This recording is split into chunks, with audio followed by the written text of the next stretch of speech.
그리스도 예수 안에서 사랑하는 새순가족 여러분, 저희 집에는 저희 아이들이 어렸을 적에 체험학습 가서 만들어 온 그릇과 컵이 있습니다. 아이들 조그만 손으로 이 조물조물 이렇게 만든 거라서 좀 아직 모양은 좀 찌그러져 있습니다. 그래도 저는 가끔 이따금 그 그릇에 여전히 라면을 담아 먹고 그 컵으로 커피를 마시곤 합니다. 어쨌든 우리 아이들이 만들어서 저에게 갖다 준 선물 아니겠습니까? 게다가 좋은 흙을 쓰고 유약을 발라서 전기가마에서 높은 온도로 구워내다 보니까 몇 년이 지난 지금도 여전히 쓸만한 것입니다. 오늘 말씀해보면은 7절에 보니까 질그릇이 등장합니다. 근데 이 질그릇은요, 우리가 앞서 말씀드린 것처럼 만든 자기와는 다른 물건입니다.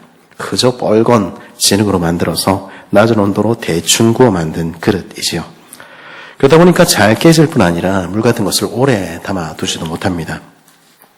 어떤 분들은 그래서 질그릇 하면은 옹기나 장독, 뚝배기 그런 걸 연상하는 분도 있는데 그렇게 하면은 옹기나 장독이나 뚝배기가 섭섭하게 생각합니다. 왜냐하면 어쨌든 빨간 흙으로 만든 거는 똑같지만은 이것은 엄연히 유약을 발라서 고온에서 구워낸 나름 귀하신 몸들입니다. 질그릇과 비교하면 섭섭해하는 것이죠. 제가 인도를 여행할 무렵에 저는 실제로 질그릇이 무엇인가 경험할 기회가 있었습니다. 거리에 보면 이게 100원, 200원 넣고 저기 보시면 리어카에 양철 주전자에 담아서 파는 짜이라고 밀크티를 파는데 그걸 사 마시는데 일회용 종이컵이 아니라 저 리어카 가득 실려 있는 저런 붉은 흙으로 된 컵에 부어서 주는 것이었습니다. 다 마시고는 너무 신기해가지고 제가 내가 마신 이 컵 기념으로 좀 가져가도 되겠냐 그랬더니 그 친절한 상인이 새 거 내가 줄 테니까 그 마신 거는 땅에다 던져서 버리라고 이렇게 이야기를 했습니다. 그러고 보니까 그 주변 길바닥에는 버려지고 깨진 질그릇들로 가득했습니다. 그렇게 쉽게 깨지고 버려지는 가치가 없는 값싼 그릇, 그게 질그릇이죠. 바울은 오늘 말씀 7절에서 자신을 그리고 자신의 삶을 질그릇에 비교합니다. 8절부터 이어지는 본문이 증거하듯이 바울과 그의 일행들은 우겨쌈을 당했고 답답한 일을 당했고 박해를 받았고 거꾸로 뜨림을 당했습니다. 항상 예수의 죽음을 그 몸에 짊어지고 살았고 예수를 위해 죽음에 넘겨진 것이죠. 더군다나 우리가 이제까지 살펴보았듯이 사람들은 그렇게 헌신하고 그렇게 수고하는 그들을 귀히 여기지 않았습니다. 우리 주님께서 건축자들에 의해 버려진 돌처럼 그렇게 여김을 받았듯이 바울도 그런 취급을 당한 것입니다. 누구에게서요? 그가 사랑했던 성도들에 의해서. 그게 바울이 살아갔던 삶, 그가 했던 그 오랜 사역의 결과였습니다. 때로 그리스도의 일꾼들도 이런 느낌을 받을 때가 있습니다. 그것은 세상에서만이 아니라 때로 우리는 교회 안에서도 그런 느낌을 받기도 합니다. 나는 주님을 위해서 산다고 살았는데, 나는 주님을 위해서 내 시간과 내 물질과 내 노력을 아낌없이 내놨는데 이게 내가 한 일의 결과인가? 나를 이렇게밖에 대접을 못하는가? 난 도대체 무엇을 위해서 헌신했는가? 그런 섭섭함이 우리 마음에 들 때가 있을지도 모르겠습니다. 제가 지금 제 이야기하는 거 아니고요. 목사님들만 이야기하는 것도 아닙니다. 순장이나 교사로 혹은 팀장이나 봉사자로 교회 곳곳에서 섬기는 모든 이들, 우리 모두는 때로는 동일한 경험을 하게 될 때가 있지 않습니까? 사람들은요, 많은 경우에 우리 수고를 알아주지 않습니다. 때로는 고생은 우리가 다 했는데 영광은 다른 사람이 다 가져가는 것 같은 그런 경험도 우리 하기도 하는 것이죠. 그런데 어떻게 섭섭하지 않을 수가 있겠습니까? 바울은 그 느낌이 무엇인지 잘 알았습니다. 그래서 12절에서 이렇게 말하죠. 그런즉 사망은 우리 안에서 역사하고 생명은 너희 안에서 역사하느니라. 무슨 말일까요?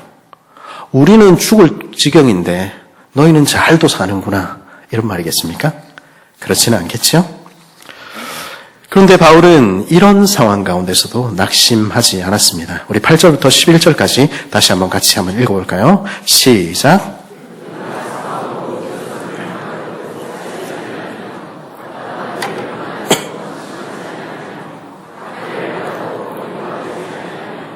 거꾸로 뜨림을 당하여도 망하지 아니하고 우리가 항상 예수의 죽음을 몸에 짊어짐은 예수의 생명이 또한 우리 몸에 나타나게 하려 함이라.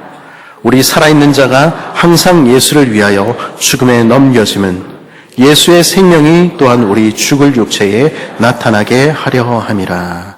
아멘. 바울의 이 고백은요, 사실 승리의 고백입니다. 그 모든 어려움과 낙심할 상황 가운데서도 오히려 바울은 당당하게 어깨를 폈고요, 담대히 복음을 전했습니다. 귀히 여김을 받지 못하고 오해를 받고 고난당하고 버려지면서도 끝까지 그렇게 하기를 멈추지 않았습니다. 그리하여 그 죽을 육체를 통해 예수의 생명을 드러내었고요, 그 생명이 고린도 성도들 안에도 피어나 자라도록 하기 위해서, 그 생명이 고린도 성도들 그들 안에서도 역사하도록 하기 위하여 기꺼이 죽고 기꺼이 고린도 성도들의 종이 되어 사는 편을 택했던 것이죠. 그게 이 고백의 의미입니다. 이런 바울의 모습을 볼 때, 이런 사도의 모습을 볼 때 우리는 이런 질문을 하게 됩니다. 와, 어떻게 저럴 수가 있을까? 우리는 절대로 저렇게 못하겠다. 바울이 위대하기 때문입니까? 그 사람은 우리와는 종자부터 다른 그런 사람이기 때문입니까? 바울 자신의 이야기를 들어보십시오. 그 이유를 우리는 7절에서 발견하게 됩니다. 7절은 뭐라고 이야기합니까? 우리가 이 보배를 질그릇에 가졌으니, 우리가 이 보배를 질그릇에 가졌으니. 바울은 우리가 질그릇 같은, 창세기의 표현대로 하자면 진흙에 불과한 존재라는 사실을 알고 있었습니다. 우리는 별로 특별할 것이 없으며 우리에게는 별로 자랑할 것이 없다는 것도 알고 있었습니다. 하지만 바울은 자신 안에 무엇이 있는지 알고 있었습니다. 가장 귀한 보배, 그것을 그는 그 속에 담고 있었던 것입니다. 무엇과도 바꿀 수 없는 보배, 예수 그리스도를 그는 그 안에 담고 있었던 것이죠. 우리 예수님께서 들려주신 천국에 관한 비유를 알고 있지요? 여기 나오는 그 천국 비유에 나오는 보화가 고린도후서 4장 7절이 말하는 보배, 헬라어로는 테사우로스입니다. 천국은 마치 밭에 감추인 보화, 보배 같으니 사람이 이를 발견한 후 숨겨두고 기뻐하며 돌아가서 자기의 소유를 다 팔아 그 밭을 사느니라. 또 천국은 마치 좋은 진주를 구하는 장사와 같으니 그 기값진 진주 하나를 발견하며 가서 자기의 소유를 다 팔아 그 진주를 사느니라. 이 두 비유에서 강조점은 어디에 있습니까? 이것은 이 사람은 그 값진 보배의 가치를 알았다는 것입니다. 자신이 가진 모든 소유, 자신이 가진 모든 것 다 팔아서 그 하나 얻어도 그것이 남는 장사라는 것을 알았다는 것입니다. 그래서 얼른 달려가 그렇게 했다는 것이죠. 그리고 그것은 그 사람이 할 수 있는 가장 지혜로운 일이었다는 것입니다. 바울은요, 그가 발견한 그 보배가 얼마나 값진 것인지, 그 예수님이 얼마나 귀중한 분인지 알게 되었습니다. 바울은 3절과 5절에서 오늘 이렇게 말하지요. 만일 우리의 복음이 가리었으면 망하는 자들에게 가려진 것이라. 그 중에 이 세상의 신이 믿지 아니하는 자들의 마음을 혼미하게 하여 그리스도의 영광의 복음의 광채가 비치지 못하게 함이니 그리스도는 하나님의 형상이니라. 이 부분을 기록하면서 아마도 바울은 자신이 다메섹으로 가던 그 길에서 그리스도의 영광의 빛을 보고 그 눈이 멀었던 그 사건을 염두에 두었을 것입니다. 여기서 이 세상의 시인이라는 말에서 세상이라는 말이 의미하는 바는 사실은 시대입니다. 직역하자면 시대이죠. 바울은 말하는 것입니다. 이 옛 시대의 시는 그리스도에 대해서 듣고도 믿지 않는 자들의 생각을 어둡게 합니다. 그래서 이미 어둠이 물러가고 하나님의 형상이신 그리스도의 영광의 복음에 그 분명한 빛이 비추고 있음에도 그 새벽을 보지 못하도록 가로막고 있는 것입니다. 지난날 바울도 바로 그 옛 시대에 속한 자들 가운데 있었습니다. 그래서 멸망을 향해 달려가고 있었지요. 그의 눈은 띄어져 있었지만 실상은 어둡게 가려져 있었습니다. 그래서 예수님이 누구신지 들어도 그 복음의 빛은 그에게 가려져 있었던 것입니다. 그런데 그에게 무슨 일이 일어났습니까? 6절에서 바울은 이렇게 고백하지요. 어두운 데서 빛이 빛이라 말씀하셨던 그 하나님께서 예수 그리스도의 얼굴에 있는 하나님의 영광을 아는 빛을 우리 마음에 비추셨느니라. 예수 믿는 사람들을 핍박하고 잡아 죽이기 위해서 다메섹으로 가던 그 길에서 바울은 그리스도의 영광의 얼굴을 친히 배웠습니다.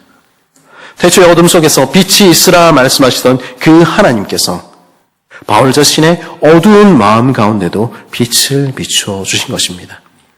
그러자 태초의 그 아침처럼 새 창조의 놀라운 일이 바울의 어둡던 마음 가운데 일어나게 된 것이죠. 그는 영광의 빛을 보았던 것입니다. 사람들은 영광이라는 말은, 사람에게 영광이라는 말을 사용할 때 그것은 본래 자기보다 훨씬 더 높은 위치에 놓이게 됐을 때 그것을 영광스럽다, 우리 그렇게 표현합니다. 그런데 이 말을 하나님께 사용할 때는 그것은 전혀 다른 의미가 됩니다. 왜냐하면 하나님은 그 존재 자체로 인생이 도무지 바라볼 수 없을 만큼 영광스러운 분이기 때문입니다. 그러기에 하나님께 영광이라는 말은요, 하나님의 본래의 모습, 그분이 누구신지가 드러나는 것을 의미하게 되는 것이죠. 바울은 예수 그리스도의 얼굴을 통해서 하나님의 영광의 빛을, 하나님이 참으로 누구신지를 보게 되었습니다. 왜냐하면 하나님의 형상이신 예수님을 볼 때 우리는 하나님이 정말로 어떤 분이신지 알게 되기 때문입니다.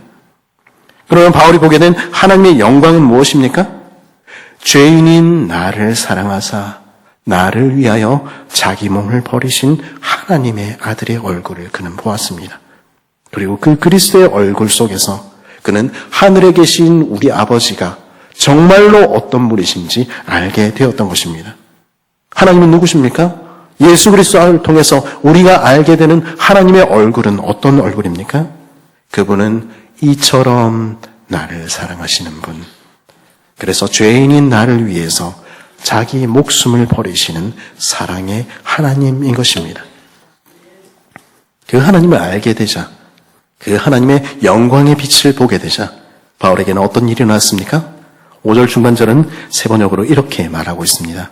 예수 그리스도를 주님으로 선포합니다.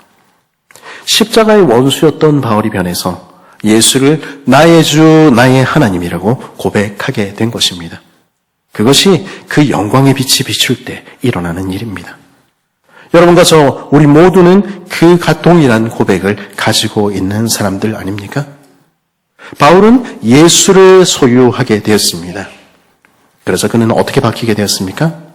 이제 그는 자신의 모든 것을 다 팔아도, 시간과 재물과 모든 노력을 다 들여도 예수 하나 얻었으니, 그리스도 하나 얻었으니 나는 이제 모든 것을 얻었다. 그렇게 고백하는 사람이 되었습니다. 바울은 이 썩어질, 그리고 영원히 갖지 못할 이 세상의 것들을 포기해서 주님과 함께하는 영원한 생명을, 그 귀한 보배를 샀던 것입니다. 그리고는 기뻐하고 기뻐하며 그 남은 생애를 살아갔던 것이죠. 여러분은 이 보배를 가진 사람들입니까? 여러분은 그리스도를 가진 사람들입니까? 우리가 잘 아는 찬양, 나라는 찬양에서 송명희 시인은 이렇게 고백합니다. 나 가진 재물 없으나, 나 가진 지식 없으나, 나 남에게 있는 건강 있지 않으나, 나 남이 없는 것 있으니, 나 남이 못 본 것을 보았고, 나 남이 듣지 못한 음성 들었고, 나 남이 받지 못한 사랑 받았고, 나 남이 모르는 것 깨달았네. 공평하신 하나님이 나 남이 가진 것 나 없지만, 공평하신 하나님이 나 남이 없는 것 갖게 하셨네. 어떤 재물보다 귀한 것, 어떤 지식이나 건강보다 비교할 수 없는 것, 이 세상 무엇과도 비교할 수 없는 가장 귀한 보배, 그것을 여러분은 가지셨습니까? 여러분은 남들은 보지 못한 그리스도의 그 얼굴 안에 나타난 하나님의 영광을 보았습니까? 그분이 나를 사랑하신다는 그 사랑의 음성을 여러분은 들었습니까? 그리고 십자가에서 죽기까지 우리를 사랑하신 그 사랑을, 그 넘치는 사랑을 여러분은 받았습니까? 남들이 알지 못하는, 그러나 누구도 빼앗아갈 수 없는 그 비밀한 기쁨을 우리는 깨달은 사람들입니까? 가장 귀한 예수님을 소유한 사람들은요, 그 그리스도가 내 안에서 정말로 살아있는 사람들은요, 내 겉모습이 금그릇이나 은그릇이 아니라고 해서 실망하지 않습니다. 질그릇이라고 해서 낙담할 필요가 없는 것입니다. 가장 귀한 보배가 내 안에 있으니 무엇과도 비교할 수 없는 생명을 누리게 될 것이니 이 세상에 인생에 불과한 사람들의 그 말에 휘둘리지 않는 것입니다. 나를 칭찬해도 그게 나를 들뜨게 할 이유가 되지 못하고 나를 비난한다고 해서 내가 낙담할 이유도 없는 것입니다. 내게 가장 중요한 것이 무엇인지 그것이 이미 결정되어 있다는 것을 아는 사람은 어떤 환경의 변화나 고난 때문에 낙심하지 않습니다. 대신에 질그릇같이 보잘것없는 내 삶, 죽을 이 몸을 통해서 그리스도의 생명이 드러나게 되는 것을 감사하며 살게 되는 것입니다. 바울의 침을 들어보십시오. 우리가 이 보배를 질그릇에 가졌으니 우린 무엇과도 비교할 수 없는 보배를 우리 안에 가진 사람들입니다. 이 사실을 참으로 깨닫는다면 우리는 결코 낙담하지 않을 수 있는 것입니다. 바울이 낙담하지 않는 또 다른 이유가 있었습니다. 1절은 그 이유를 이렇게 밝히는데요. 우리 같이 한번 읽어볼까요? 시작.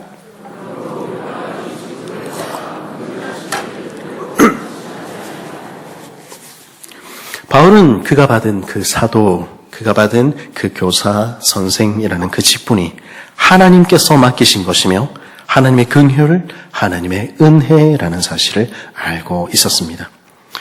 바울은 은혜와 자비라는 말을 그의 편지들에서 두 가지 서로 다른 의미로 사용하곤 합니다. 첫째는 그리스도께서 구원을 위해서 나를 부르신 그 사실을 기억할 때 그는 긍휼 그리고 은혜였다 그렇게 말합니다. 이 긍휼이라는 말은 거지 소경 바디메오의 이야기에서 등장하는 단어입니다. 하나님을 떠나서 죄의 종이 되어 살던 나, 그런 자격 없던 나를 주님께서는 그냥 지나가지 않으시고 멈추어 서셔서 내 이름도 불러주셨지요.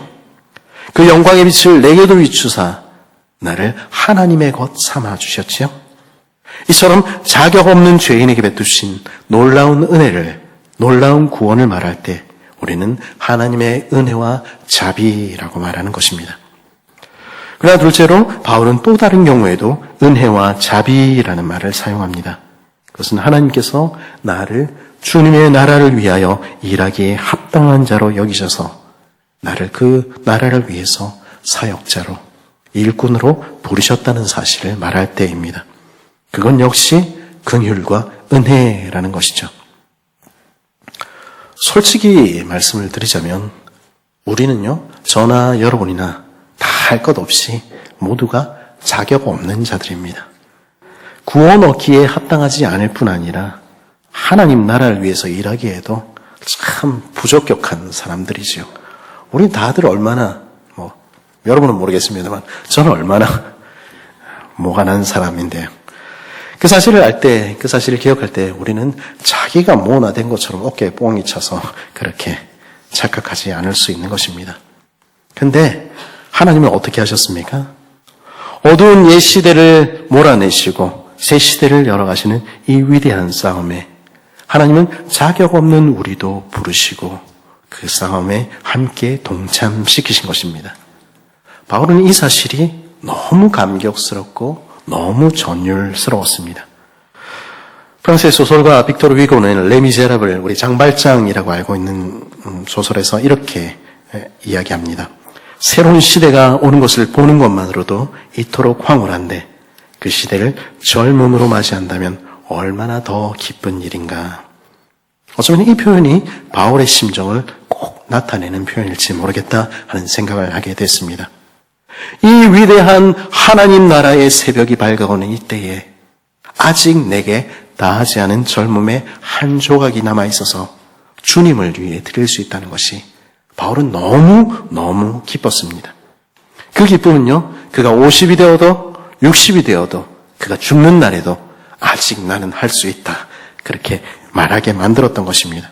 그래서 그는 자신의 사역을 이야기할 때마다 은혜요 자비였다고 말끝마다 붙이지 않을 수 없었던 것이죠. 그래서 그는 낙담하고 있을 시간이 없었던 것입니다. 대신에 힘을 내어서 더 담대히 복음을 전했던 것이죠. 낙심하다, 낙담하다 하는 말은요, 옳은 일을 계속해서 하고 싶은 동기를, 힘을 잃어버린다는 뜻입니다.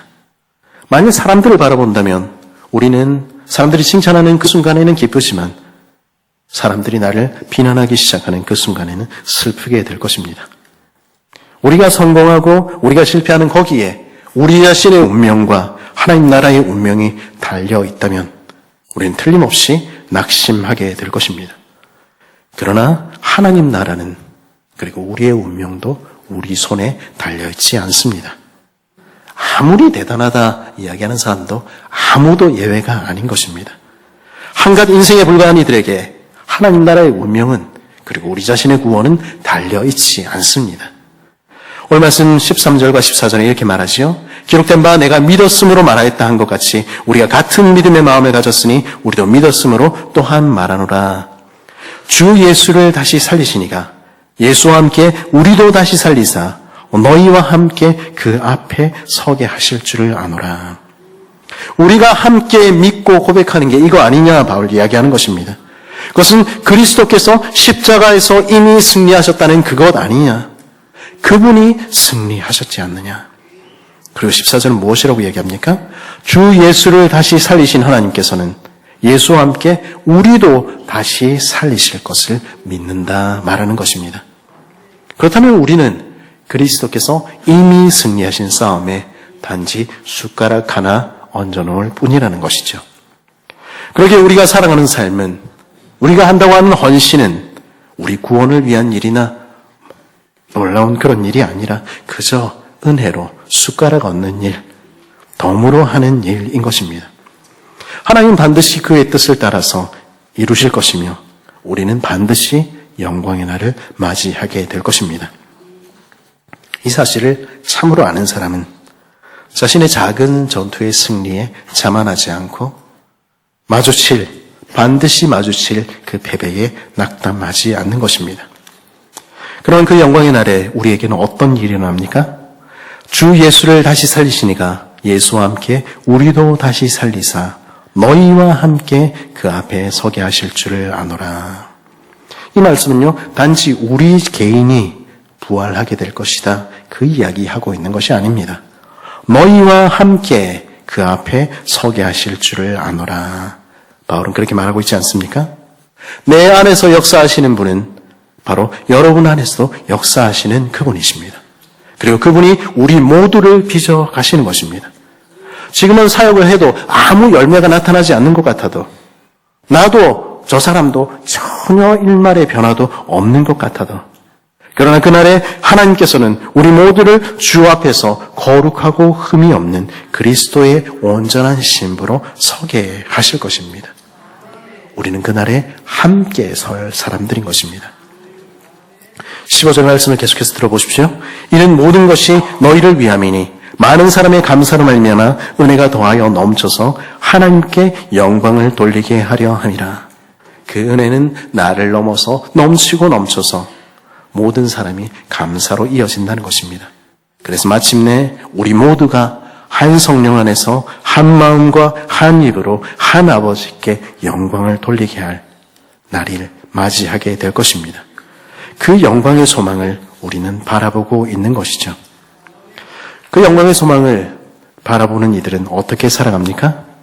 고린도 성도들이 그 자리에 서도록 하기 위해서 바울은 무엇을 했습니까? 하나님의 사역자들은요, 그 영광의 날을 바라보며 일하는 사람들입니다. 그러기에 기꺼이 그리고 진심으로 오늘 내게 주어진 작은 일들에 충성하는 것입니다.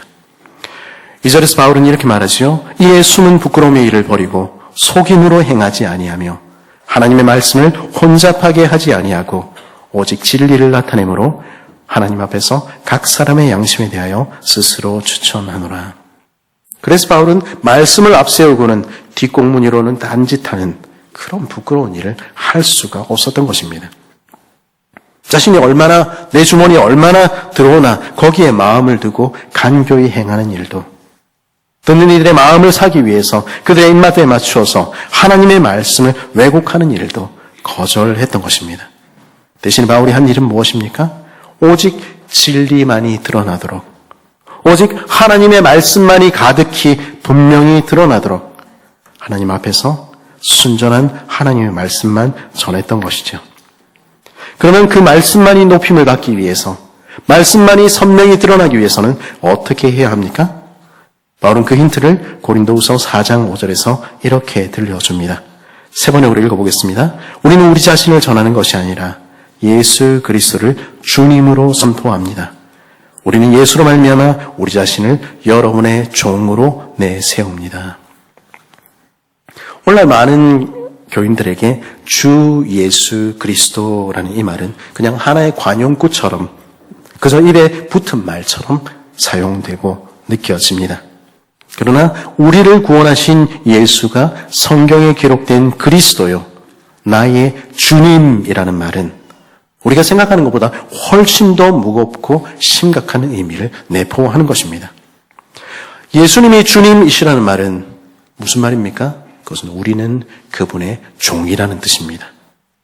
종은요, 주인의 뜻대로 행하며 주인의 유익을 위해 살아가는 사람들입니다. 하나님의 나라와 그의 의, 그것이 주님의 진짜 종들이 살아가는 유일한 삶의 이유와 목적인 것이죠. 그러기에 주님의 종들은 결코 자신을 전하지 않습니다. 자기 이름이 유명해지기 위해서 자신을 막 드러내거나 그럼으로써 자신의 이익이 더 늘어나는 것이 그들의 최종 목표일 수 없기 때문입니다. 그들은 오직 예수가 주님이시라 선포하며 그분의 이름만이 높아지기를 원하는 것입니다. 주님이 주님 되시고 하나님의 말씀만이 높임을 받기 위해서는 무엇을 해야 합니까? 우리가 사라져야 되는 것입니다. 우리 자신의 목소리가 들리지 않게 해야 하는 것입니다. 그 대신에 그리스도가 주 되신다는 그 사실만을 우리의 말로, 우리의 삶으로 드러내어야 하는 것이죠. 그리고 주님의 종들은 주님의 뜻이 이루어지기를 소원하는 사람들입니다. 어찌하든지 하나님을 알지 못하는 인생들이 하나님을 알게 되며 자신의 욕망과 탐심으로 얼룩진 인생들이 주님 닮아가는 것, 그것이 자신의 소원도 된 사람들입니다.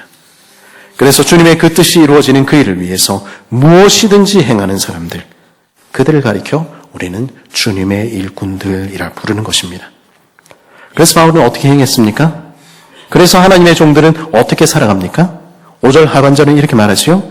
우리도 예수로 말미암아 우리 자신을 여러분의 종으로 내세웁니다.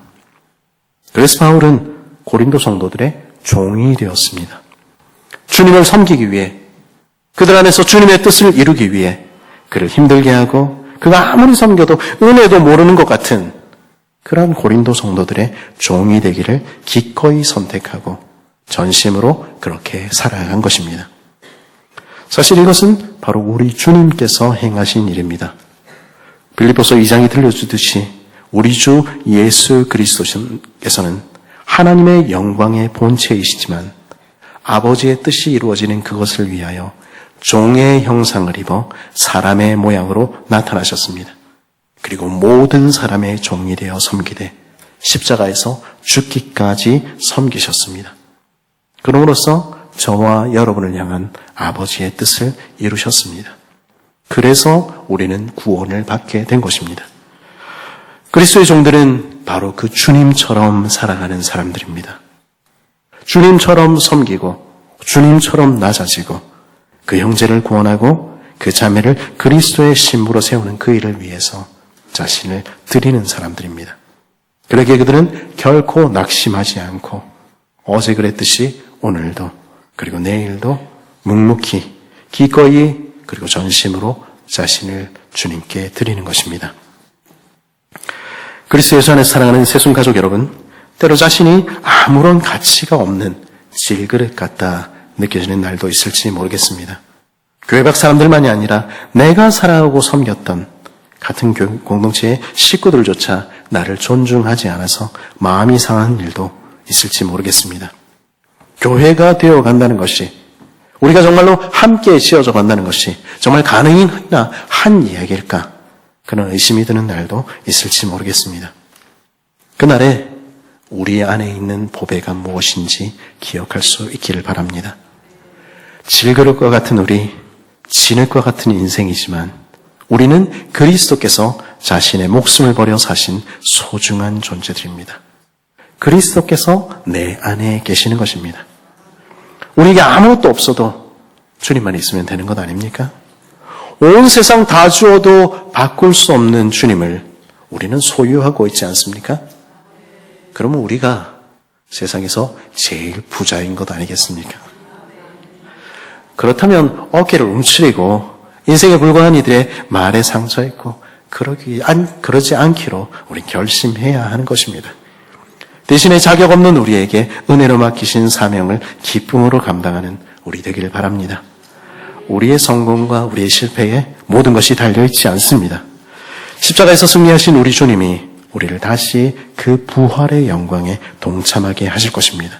그리고 지금 내 마음을 상하게 하고 내 마음을 어렵게 하는 내 형제와 내 자매들 안에도 역사하사 그들도 우리와 함께 주님의 거룩한 신부로 함께 서게 하실 것입니다. 그 영광의 날을 바라보며 우리가 가진 그리스도가 얼마나 귀한지 고백하며 기꺼이 그리고 진심으로 자신을 드리는 우리 되기를 바랍니다. 질그릇 같은 우리 안에서 보배이신 그리스도만이 드러나도록 하나님의 말씀만이 높아지도록 자신을 낮추며 종이 되어 서로를 섬기는 우리 되기를 바랍니다. 이렇게 얘기하면 대단한 거 해야 될 것 같죠. 그것부터 아니고 아까 말씀드렸듯이 우리 서로를 향해서 환히 웃어주며 서로에게 인사하며 그것부터 시작하면 어떨까요? 그럴 때 우리는 그 영광의 날에 함께 주님을 기쁨으로 뵙게 될 것입니다.